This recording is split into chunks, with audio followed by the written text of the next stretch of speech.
Hello friends, welcome to our YouTube channel तैयारी exam की। जिन लोगों ने अभी तक हमारे यूट्यूब चैनल को सब्सक्राइब नहीं किया है, सब्सक्राइब कर लें, बेल आइकन को प्रेस कर दें ताकि हमारे वीडियोज़ के अपडेट्स आपको समय समय पर मिलते रहें।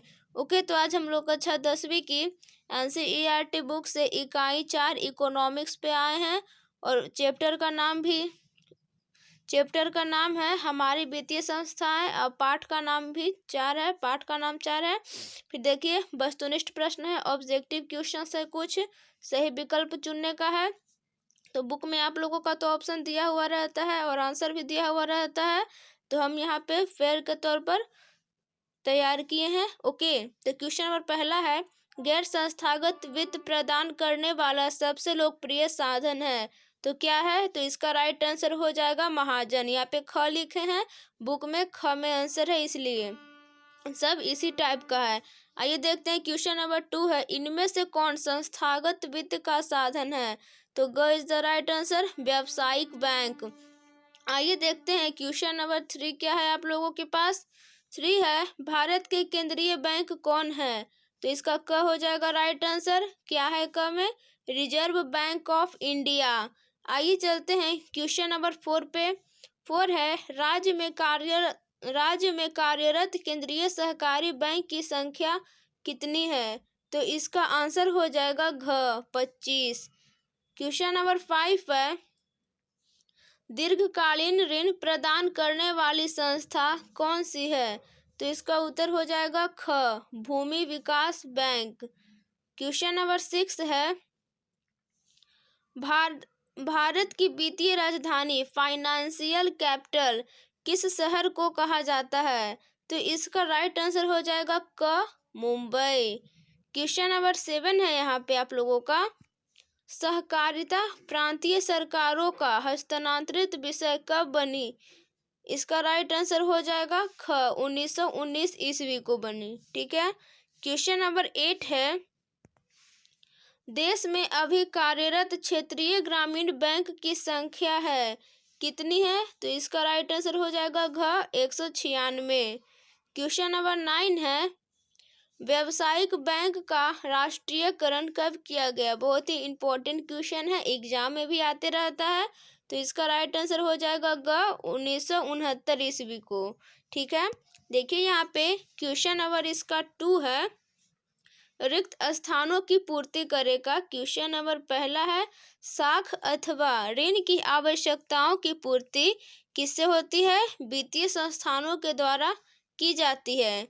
आइए चलते हैं क्वेश्चन नंबर 2 पे, ग्रामीण क्षेत्र में साहूकार द्वारा प्राप्त ऋण की प्रतिशत मात्रा 30% है। क्वेश्चन नंबर 3 है आप लोगों के पास, प्राथमिक कृषि साख समिति कृषकों को अल्पकालीन ऋण प्रदान करती है।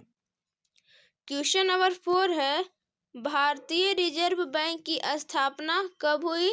तो 1935 ईस्वी में हुई, और जब डेट पूछे इसे शॉर्ट में कहते हैं RBI। ओके, एग्जाम में आता है RBI का राष्ट्रीयकरण कब हुआ था? तो 1935 ईस्वी में। क्वेश्चन नंबर 5 पे हम लोग चलते हैं। अब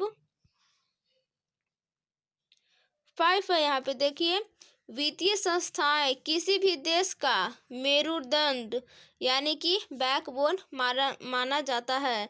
क्वेश्चन नंबर 6 है, स्वयं सहायता समूह में लगभग 15 से 20 सदस्य होते हैं। ठीक है।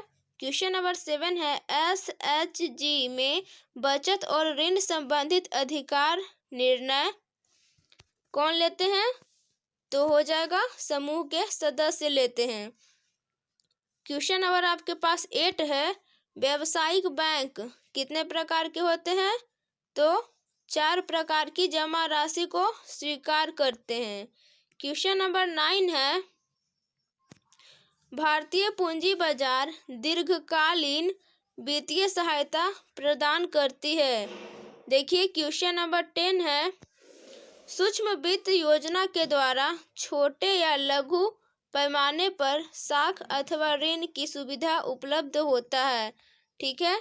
अब आइए हम लोग चलते हैं लघु उत्तरीय प्रश्न पे, जो कि बहुत ही इम्पोर्टेंट है, इन्हीं सब क्वेश्चन से एग्जाम में आता है, देखिए, लघु उत्तरीय प्रश्न शॉर्ट आंसर क्वेश्चन, लगभग 20 शब्दों में उत्तर दें। ये जो लघु उत्तरीय प्रश्न होता है उसमें 20 शब्द में उत्तर देने का रहता है, ठीक है, खास करके इसमें। तो देखिए, इसका क्वेश्चन नंबर पहला है, वित्तीय संस्थान से आप क्या समझते हैं? तो इसका उत्तर हो जाएगा, ऐसी वित्तीय संस्थाएं जो देश के लिए काम करती है तथा वित्त और साख का निर्धारण एवं निर्देशन एवं राष्ट्रीय स्तर पर वित्त प्रबंधन के कार्यों का संपादन करती है, उन्हें हम राष्ट्रीय वित्तीय संस्थाएं कहते हैं। देखिए, इसका क्वेश्चन नंबर 2 है आप लोगों के पास। 2 है, राज्य की वित्तीय संस्थान को कितने भागों में बांटा जाता है? संक्षिप्त वर्णन करें। तो इसका उत्तर हो जाएगा, मुख्यतः राज्य के वित्तीय संस्थान को 3 भागों में बांटा जाता है। पहला है सरकारी वित्तीय संस्थाएं। देखिए, इसे देखते हैं। सरकार द्वारा स्थापित एवं संपोषित वित्तीय संस्थाओं को सरकारी वित्तीय संस्थाएं कहते हैं। दूसरा क्या है? दूसरा है अर्ध सरकारी वित्तीय संस्थाएं। ऐसी संस्थाएं सरकार के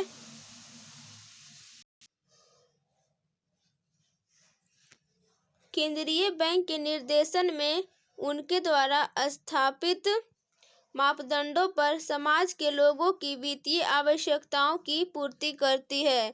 देखिए, इसका दूसरा है सूक्ष्म वित्तीय संस्थाएं। छोटे पैमाने पर जरूरतमंद लोगों को स्वयंसेवी संस्था के माध्यम से कम ब्याज पर ऋण की व्यवस्था को सूक्ष्म वित्तीय संस्था कहते हैं। समझ में आ रहा होगा। आइए देखते हैं क्वेश्चन नंबर 3 क्या है।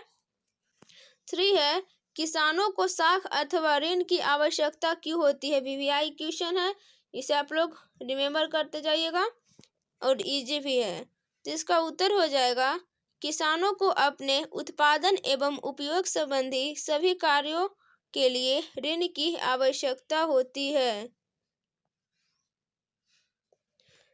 क्योंकि उन्हें अपने खेत में उत्तम बीज, खाद एवं सिंचाई करने के लिए बहुत सारे साधन उपयोग में लाने होते हैं। इस कारण, ठीक है, इस कारण उन्हें ऋण की आवश्यकता होती है। फिर देखिए, क्वेश्चन नंबर 4 है आपके पास, व्यावसायिक बैंक कितने प्रकार की जमा राशि को स्वीकार करते हैं? संक्षिप्त विवरण करें। संक्षिप्त में विवरण करने का रहा है, तो यहाँ पे उत्तर हो जाएगा इसका, व्यावसायिक बैंक 4 तरह की जमा राशि स्वीकार करते हैं। पहला है अस्थायी जमा, दूसरा चालू जमा, तीसरा संचयी जमा, चौथा है आवर्ती जमा। तो यहाँ पे उत्तर हो जाएगा आपका,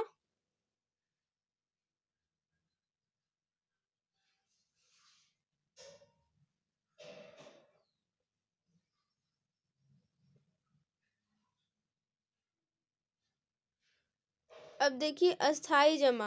अस्थाई जमा है, इसके अंतर्गत निश्चित अवधि में ही राशि को निकालने की सुविधा होती है। बैंक ऐसे राशि का आकर्षक ब्याज भी देती है। दूसरा है चालू जमा। इस तरह के खाते में रुपया जमा करना एवं निकालने के बीच किसी प्रकार का प्रतिबंध नहीं होता है। फिर देखिए, इसका 3 है संचयी जमा। इस तरह के खाते में रुपया जब चाहे जमा हो जाता है, पर निकालने का अधिकार सीमित होता है। आइए देखते हैं क्वेश्चन नंबर, इसका आंसर हो जाएगा 4, आवर्ती जमा। इस प्रकार के खाते में ग्राहकों को प्रति माह एक निश्चित रकम जमा के रूप में ग्रहण करता है, जैसे 60 माह या 72 माह के लिए ग्रहण करता है। ओके, आइए देखते हैं इसका क्वेश्चन नंबर 5 क्या है। क्वेश्चन नंबर 5 है आप लोगों के पास, सहकारिता से आप क्या समझते हैं? तो उत्तर हो जाएगा, सामान्य अर्थों में सहकारिता का अर्थ है एक साथ मिलजुल कर कार्य करना, लेकिन अर्थशास्त्र में सहकारिता की परिभाषा इस प्रकार दी जा सकती है, सहकारिता वह संगठन है जिसके द्वारा 2 या 2 से अधिक व्यक्ति स्वेच्छापूर्वक मिलजुल कर समान स्तर पर आर्थिक हितों की वृद्धि करते हैं। इस प्रकार सहकारिता उस आर्थिक व्यवस्थाओं को कहते हैं जिसमें मनुष्य किसी आर्थिक उद्देश्य की पूर्ति के लिए मिलजुल कर कार्य करते हैं। ओके, समझ में आ रहा होगा तो वीडियो को लाइक कर दीजिएगा। देखिए क्वेश्चन नंबर 6 है आप लोगों के पास। स्वयं सहायता समूह यानी कि सेल्फ हेल्प ग्रुप से आप क्या समझते हैं? तो यहाँ पे उसका उत्तर हो जाएगा, ग्रामीण क्षेत्रों में व्यक्तियों का औपचारिक समूह होता है जो अपनी बचत तथा बैंकों से ऋण लेकर अपनी आवश्यकताओं को पूरा करते हैं और विकास गतिविधियां चलाकर गांवों का विकास और महिला सशक्तिकरण में योगदान देते हैं। आइए चलते हैं क्वेश्चन नंबर 7 पे। क्या है? 7 है, भारत में सहकारिता की शुरुआत किस प्रकार हुई? संक्षिप्त वर्णन करें। वर्णन यहाँ पे थोड़ा सा कट गया है, मैं लिख देती हूँ, वर्णन करें। तो देखिए यहाँ से इसका आंसर शुरू होता है, जरूरत को समझा। एक सेकेंड,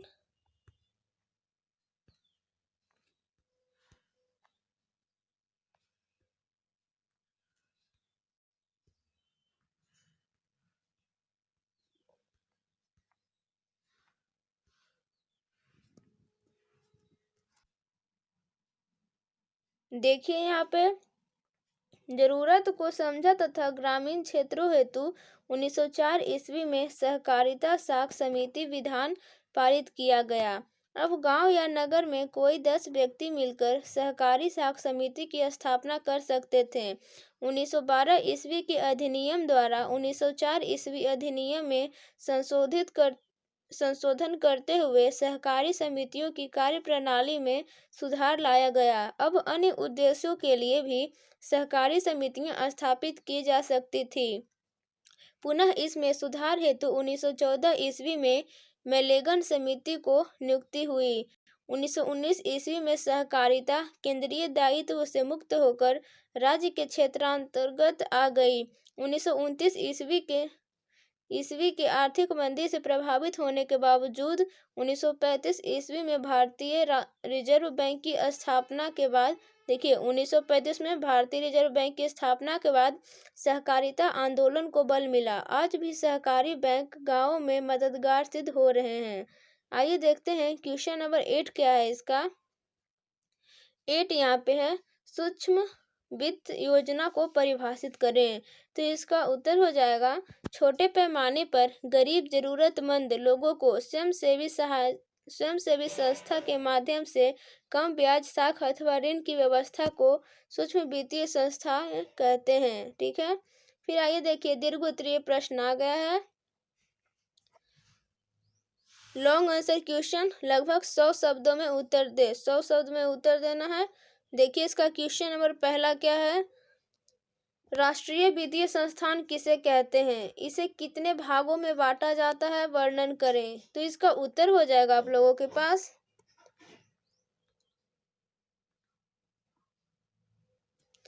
पिछली शताब्दी में ही देश ने सहकारिता की जरूरत को समझा तथा ग्रामीण क्षेत्रों हेतु 1904 ईस्वी में सहकारिता साख समिति विधान पारित किया गया।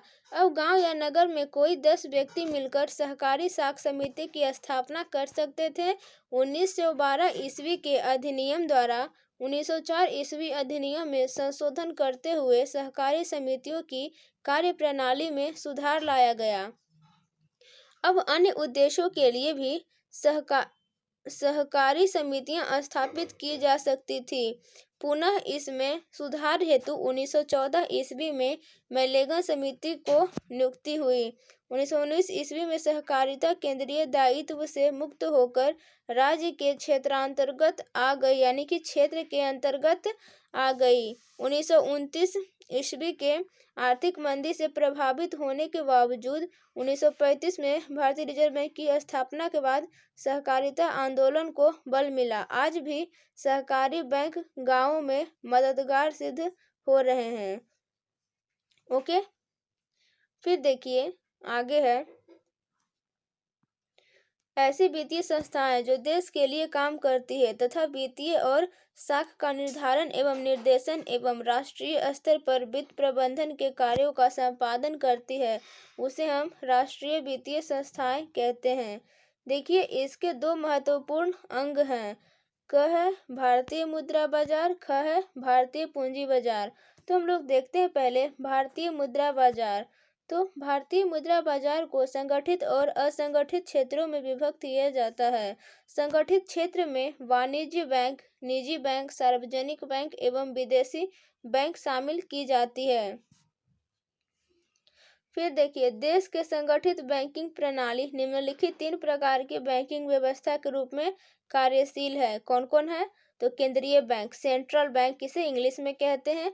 तो भारत में रिजर्व बैंक ऑफ इंडिया, देखिए आरबीआई आया ना, केंद्रीय बैंक है। यह देश की शीर्ष बैंकिंग संस्था के रूप में बैंकिंग, वित्तीय और आर्थिक क्रियाओं का दिशा निर्देशन, संचालन में सहयोग करती है।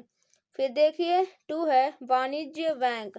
अधिकतर वाणिज्य बैंक सरकार को सीधे नियंत्रण में काम करती है, जिसे राष्ट्रीयकृत वाणिज्य बैंक कहते हैं। और अन्य ऐसे भी वाणिज्य बैंक हैं जो निजी क्षेत्र की वाणिज्य बैंक कही जाती है। आइए अब देखते हैं 3 क्या है।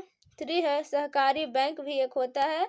सहकारी बैंक अलग अलग राज्यों में अलग अलग नाम से जानी जाती है, यद्यपि ये बैंक केंद्रीय बैंक दिशा निर्देशन में ही काम करती है। इसके द्वारा भारत के उद्योगकर्ता एवं कृषक को वित्तीय सहायता प्रदान की जाती है। ठीक है। फिर देखिए इसका ख है, क्वेश्चन नंबर पहला का ख है आपके पास, भारतीय पूंजी बाजार। भारतीय पूंजी बाजार मूलतः इन्हीं 4 वित्तीय संस्थानों पर आधारित है, जिनके चलते राष्ट्र स्तरीय सार्वजनिक विकास जैसे सड़क, रेलवे, अस्पताल, शिक्षण संस्थान, विद्युत उत्पादन संयंत्र एवं बड़े बड़े निजी एवं सार्वजनिक क्षेत्रों के उद्योग संचालित किए जाते हैं। फलस्वरूप राष्ट्र निर्माण में इन वित्तीय संस्थाओं का काफी योगदान है। क्वेश्चन नंबर फर्स्ट समाप्त हो गया है। आइए चलते हैं हम लोग क्वेश्चन नंबर 2 क्या है। 2 है राज्य स्तरीय संस्थागत वित्तीय स्रोत के कार्यों का वर्णन करें। तो राज्य स्तरीय संस्थागत वित्तीय स्रोत के कार्य इस प्रकार हैं। पहला है सहकारी बैंक, सेंट्रल बैंक किसे इंग्लिश में कहते हैं। हमारे राज्य में सहकारी बैंक द्वारा उपलब्ध सहकारी साख व्यवस्था त्रिस्तरीय है। कौन कौन है भाई, देखते हैं। ए है गांव में प्राथमिक सहकारी साख समितियां। बी है जिला स्तर पर केंद्रीय सहकारी बैंक। सी है राज्य स्तर पर राज्य सहकारी बैंक। आइए थोड़ा सा इसके बारे में हम जान लेते हैं। तो इनके माध्यम से बिहार के किसानों को अल्पकालीन, मध्यकालीन तथा दीर्घकालीन ऋण की सुविधा उपलब्ध होता है। राज्य में 25 केंद्रीय सहकारी बैंक, जिला स्तर पर तथा राज्य स्तर पर एक बिहार राज्य सहकारी बैंक कार्यरत है। आइए चलते हैं इसका 2 पे क्या है। प्राथमिक सहकारी समितियां, प्राइमरी कोऑपरेटिव सोसाइटीज। देखिए क्या है, इस प्रकार की समितियां उत्पादक कार्यों के लिए ऋण देती है, परंतु विशेष परिस्थिति में इनकी अवधि 3 वर्ष तक के लिए बढ़ाई जा सकती है। राज्य के ड्राफ्ट 10वीं पंचवर्षीय योजना के अनुसार बिहार में 6,842 प्राथमिक सहकारी कृषि साख समितियां कार्यरत है। फिर देखिए यहाँ पे 3 है भूमि विकास बैंक, लैंड डेवलपमेंट बैंक इसे इंग्लिश में कहते हैं। राज्य में किसानों को दीर्घकालीन ऋण प्रदान करने के लिए भूमि प्रबंधक बैंक खोला गया था, जो किसानों को दीर्घकालीन ऋण प्रदान करता है। प्राथमिक इकाई को सहकारी कृषि एवं ग्रामीण विकास बैंक कहते हैं, जिसे राज्य सहकारी कृषि और ग्रामीण विकास बैंक कहा जाता है। आइए देखिए इसका 4 है व्यावसायिक बैंक, इसे कहते हैं कॉमेरिकल बैंक, इसे इंग्लिश में कॉमेरिकल बैंक कहते हैं। देश में बैंकों पर सामाजिक नियंत्रण की नीति 1968 तथा बाद में उनका राष्ट्रीयकरण 1969 के बाद व्यावसायिक बैंक अधिक मात्रा में किसानों को ऋण प्रदान करने लगे। बिहार में अनुमानतः 700 करोड़ रुपए से अधिक की कृषि साख की जरूरत है, जबकि उपलब्धता मात्र 548 करोड़ रुपए की ही हुई।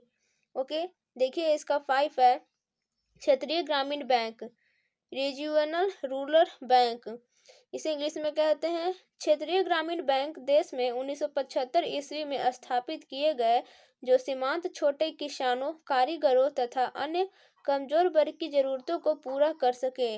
राज्य में क्षेत्रीय ग्रामीण बैंक जो साख की सुविधा प्रदान कर रहे हैं, उससे वृद्धि हो रही है, फिर भी छोटे और सीमांत किसानों की जरूरतों को पूरा करने में सफल नहीं हुए हैं। देखिए लास्ट है इसका 6 नाबार्ड, इसे इंग्लिश में NABARD भी कहते हैं। यह कृषि एवं ग्रामीण विकास के लिए सरकारी संस्थाओं, व्यावसायिक बैंकों तथा ग्रामीण बैंकों को वित्त की सुविधा प्रदान करता है, जो बाद में किसानों को सुविधा प्रदान करते हैं। आइए देखिए क्वेश्चन नंबर इसका 3 है, जो कि PPI है, एग्जाम से रिलेटेड है, बहुत ही इंपॉर्टेंट क्वेश्चन है, एग्जाम में भी आते रहता है। क्या है? व्यावसायिक बैंक के प्रमुख कार्यों की विवेचना करें। तो इसका उत्तर हो जाएगा, व्यावसायिक बैंक विभिन्न प्रकार के कार्यों के द्वारा समाज और राष्ट्र की सेवा करते हैं। व्यावसायिक बैंक के प्रमुख कार्य निम्नलिखित हैं। पहला है जमा राशि को स्वीकार करना। अधिकांश लोग अपनी बचत को चोरी हो जाने के भय से या ब्याज कमाने के उद्देश्य से किसी बैंक में ही जमा करते हैं। इस प्रकार, थोड़ा सा कट गया पर फिर भी पढ़ रहे हैं, इस प्रकार का जमा महत्वपूर्ण होता है क्योंकि इसी के आधार पर कर्ज देकर वे अपने लाभ का एक प्रमुख भाग प्राप्त करते हैं। इन राशियों को विभिन्न प्रकार से जमा लेते हैं, जैसे अस्थायी जमा द्वारा, चालू जमा, संचयी जमा, कौन सा जमा, तो संचयी जमा, आवर्ती जमा आदि। आइए चलते हैं क्वेश्चन नंबर 2 क्या है, ऋण प्रदान करना। व्यावसायिक बैंक का दूसरा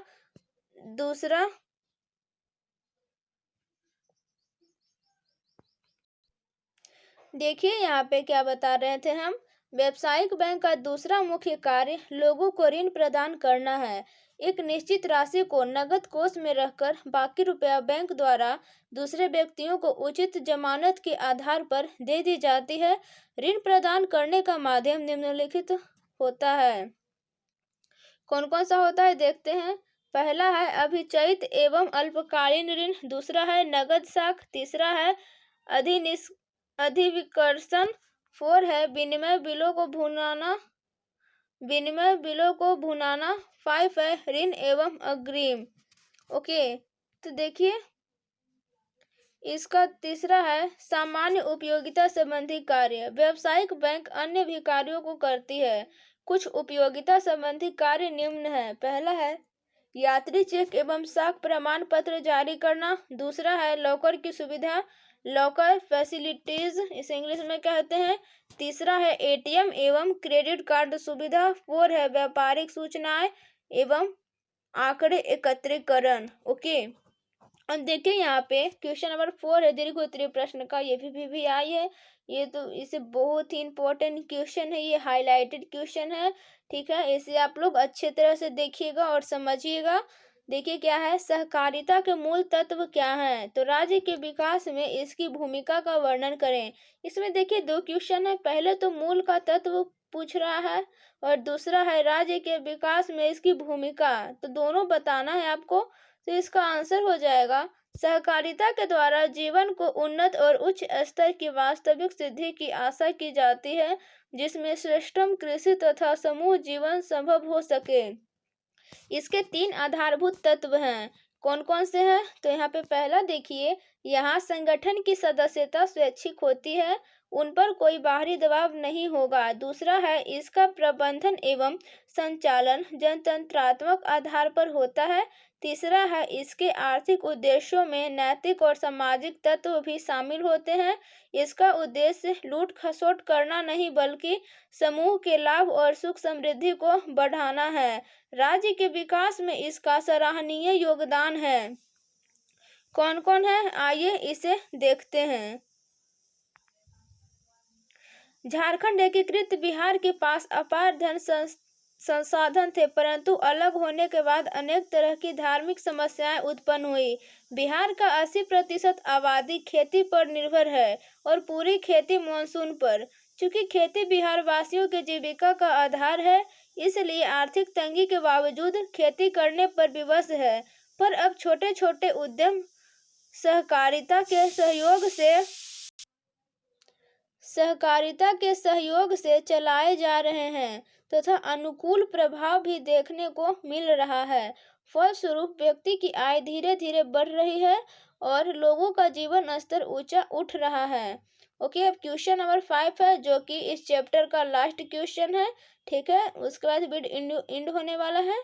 इतना देर बने रहे उसके लिए थैंक्स। देखिए 5 है, ये भी BBI फ्रेंड्स।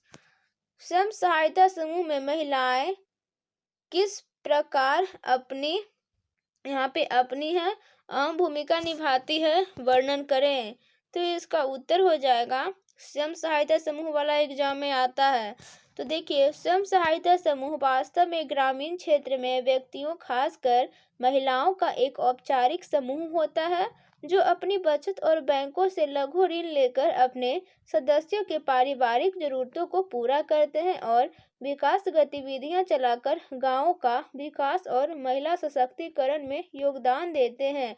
बचत और ऋण संबंधी ज्यादातर निर्णय समूह के सदस्य स्वयं लेते हैं।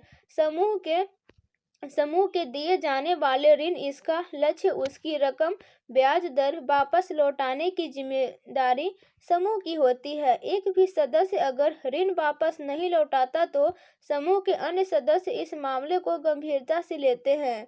इसी कारण बैंक निर्धन वर्ग को ऋण देने के लिए तैयार हो जाती है, यद्यपि इसका कोई ऋणाधार नहीं होता।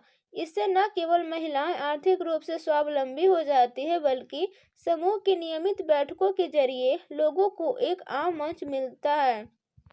इस प्रकार हम देखते हैं कि स्वयं सहायता समूह कर्जदारों को ऋणाधार की कमी की समस्या से उबारने में मदद करते हैं। ओके फ्रेंड्स, बहुत ही मेहनत लगा इस वीडियो को बनाने में। प्लीज़ आप लोग लाइक, कमेंट और शेयर जरूर कीजिएगा। ठीक है, मिलते हैं अगले वीडियो में। तब तक के लिए bye bye, take care, thanks for watching this video, have a nice day.